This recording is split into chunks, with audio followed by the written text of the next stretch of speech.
O raciocínio lógico tem em si as razões da sua validade, mas não da sua cognoscibilidade.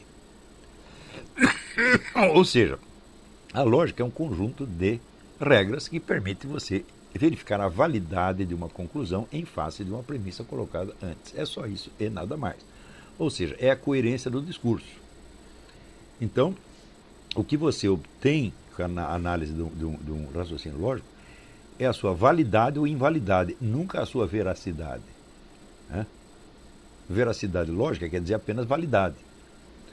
Agora, como que nós conhecemos o raciocínio lógico? Como que nós apreendemos o raciocínio lógico? Só existe um jeito. Você capta intuitivamente e imediatamente a identidade de duas proposições. Você pode fazer isso por lógica? Não.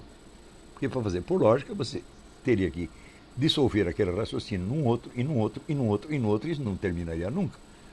Então, quando você percebe que uma conclusão está contida na premissa, você apreende de maneira imediata e intuitiva. Ou não apreende jamais. Não existe uma maneira lógica de aprender isso. Tá certo? Daí a minha tese, que há anos atrás eu chamei intuicionismo radical.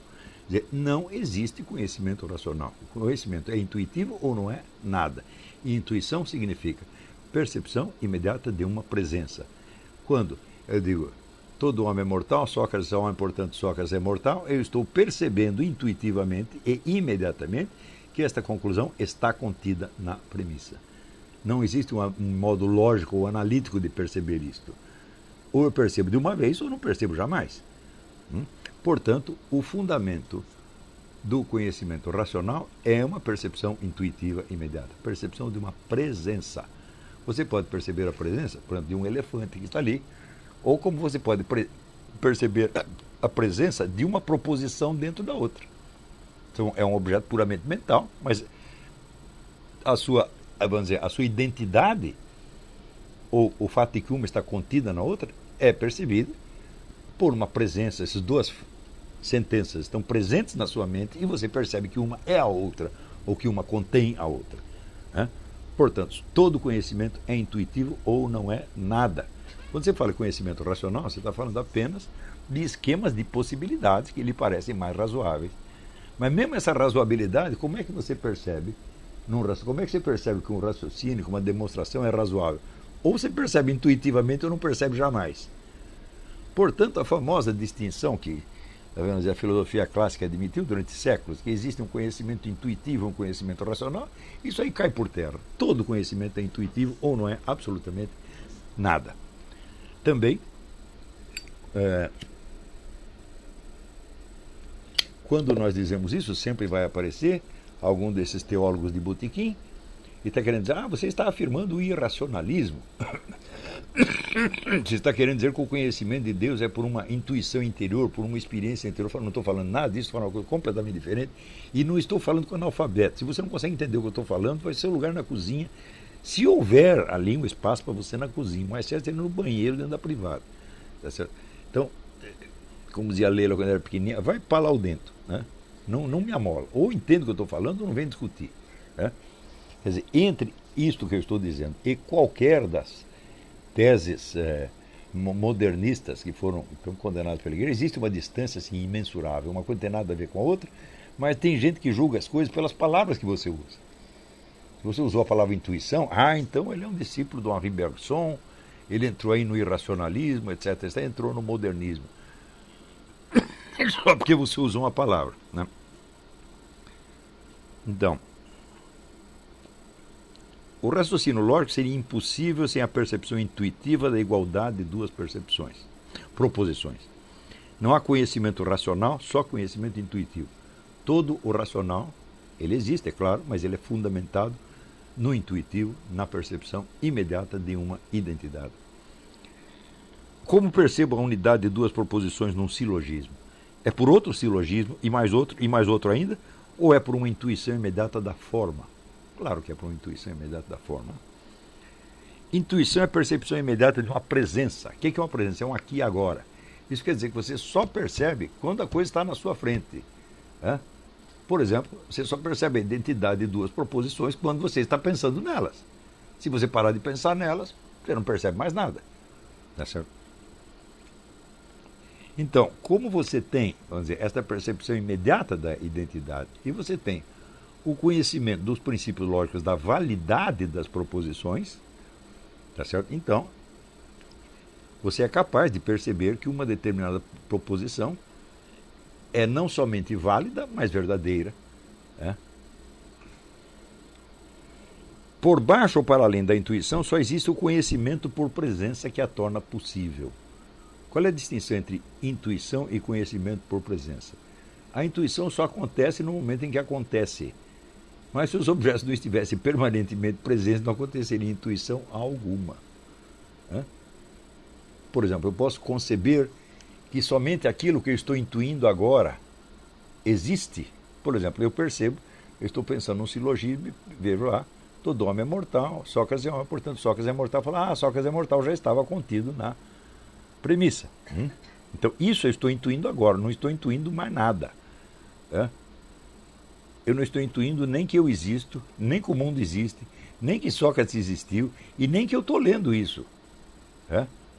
Seria possível intuir esta coisa de tal modo que somente ela fosse verdadeira e tudo mais fosse duvidoso ou incerto ou falso? Claro que não. Então, a existência da presença antecede a intuição e a possibilita. Nem tudo pode estar presente para todos os seres humanos ao mesmo tempo. Mas a presença tem de estar ali. Essa presença pode ser apenas potencial? Não, se fosse potencial, eu teria que atualizá-la. Então, somente a intuição atualizaria a presença. A presença só passaria a existir no momento da intuição, o que é falso, absolutamente. A intuição efetiva, atualiza a consciência da presença, mas não a própria presença. A presença tem de anteceder. Então, e a consciência da presença pode se expressar naquela famosa tese do Mário Ferreira dos Santos: algo há. Algo tem de haver, algo tem de estar presente sempre. Então, caso contrário, teríamos de admitir que só existe aquilo que eu intuo no instante em que eu intuo. O que leva, evidentemente, a consequências absurdas. Então, em vez de se esforçar para provar alguma coisa, o filósofo se dedica a perceber e expressar depois de apreender e abrir-se à presença. Ou seja, a presença em torno de nós é um negócio ilimitado, nós não sabemos onde termina. Tá certo? E existem não só um número ilimitado de coisas, vamos dizer, numa visão horizontal do mundo, por exemplo, o mundo das coisas físicas, todos têm a mesma modalidade de existência, e nem esse nós conseguimos abarcar, mas também no sentido vertical, ou seja, onde existem fenômenos mais profundos, fenômenos mais de superfície, fenômenos mais duráveis e outros mais transitórios e assim por diante. Todas as nossas intuições são instantâneas.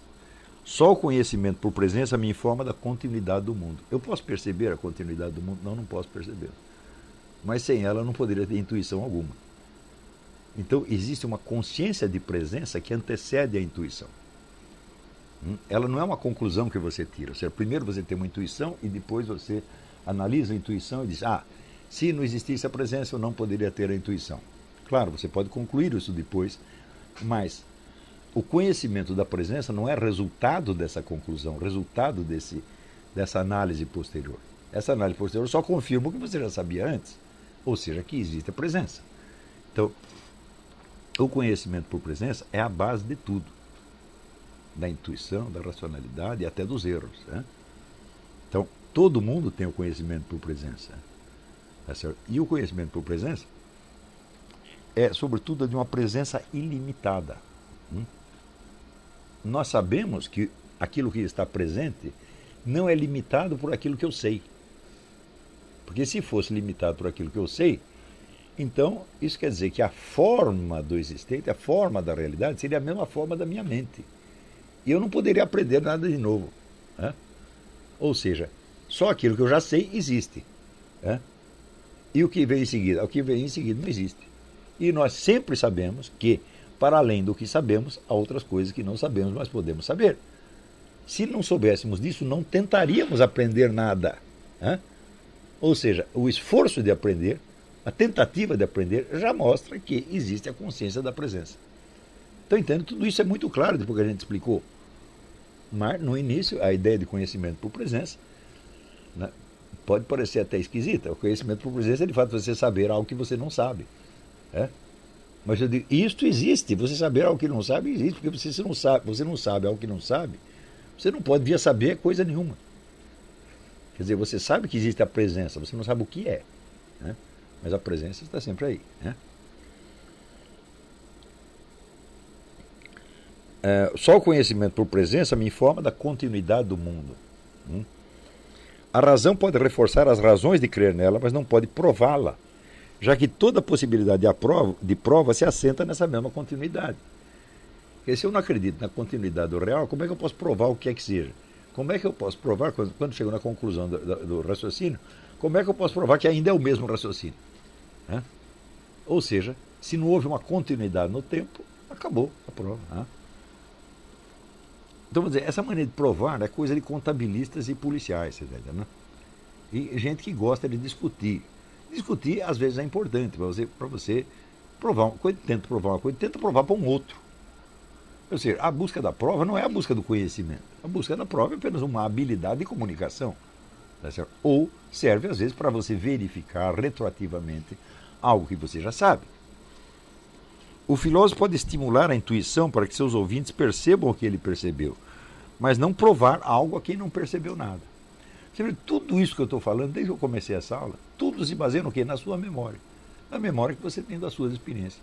Assim como, quando você lê os diálogos de Platão, tudo o que Sócrates diz para os seus discípulos ou ouvintes se baseia naquilo que eles já sabem, baseia na memória deles e no testemunho deles. Então, é por isso que eu digo, o testemunho é a base de todo conhecimento humano. O testemunho é o que permite ao indivíduo que teve uma intuição sugerir ao outro o caminho que ele deve percorrer para ter a mesma intuição, se ele quiser. Agora, se ele não quiser ver, não tem jeito. E ademais, se ele vê e quer mentir, quer dizer que não viu, também não tem jeito. Então, isso quer dizer que o testemunho é a base de todo conhecimento, inclusive do conhecimento científico na sua totalidade. E o testemunho depende eminentemente do quê? Da confiabilidade dos seres humanos. E a sua confiabilidade depende do quê? Do amor ao próximo. Ou seja, nós não vivemos, tá certo, num mundo de interdevoração, como pretendia Hobbes. A interdevoração acontece, mas ela não é a nossa experiência constante de todo dia, ela é a exceção, nunca a regra. A regra é aquilo que dizia Santo Agostinho, a base da comunidade humana é o amor ao próximo. Então, o amor ao próximo torna possível o testemunho torna possível o conhecimento, o intercâmbio de conhecimento e assim por diante. Não existe nenhuma maneira mecânica ou puramente lógica de você se defender contra isto. Existe algum cálculo matemático que possa nos livrar da necessidade do testemunho e me dar a certeza absoluta, independente de tudo que os outros seres humanos possam ter dito ao longo dos tempos? Não existe isto. Isto é utópico. Quer dizer, isso seria a certeza universal absoluta que um indivíduo só obtém na mente dele, tá certo? E que não depende de mais ninguém. Eu digo que isso é impossível.